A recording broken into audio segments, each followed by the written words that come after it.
নমস্কাৰ সকলোকে আজিৰ এই ভিডিঅ'টিত মই কেকে হেণ্ডিক বিএ সেকেন্ড সেমিষ্টাৰৰ পলিটিক্যাল সায়েন্স যদি আপোনালোকৰ মেজৰ বা মাইনৰ সাবজেক্ট হিচাপে আছে তেনেহলে সেই দুটাৰ কাৰণে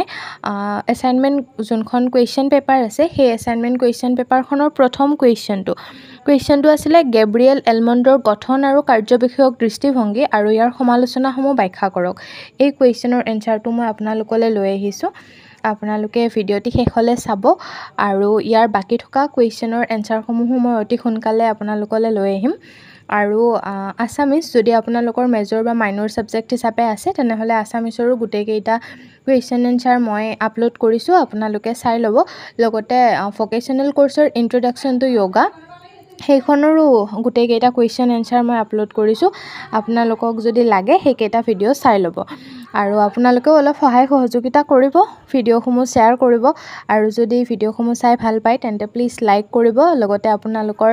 বন্ধু বান্ধৱীৰ লগতো শ্বেয়াৰ কৰি দিব আৰু যদি মোৰ চেনেললৈ নতুনকৈ আহিছে দেন প্লিজ চেনেলটো সাবস্ক্ৰাইব কৰি দিব তো আজিলৈ এইখিনি আছিল লগ পাই আছো এটি নতুন ভিডিঅ'ত আৰু আপোনালোকে কি সাবজেক্টৰ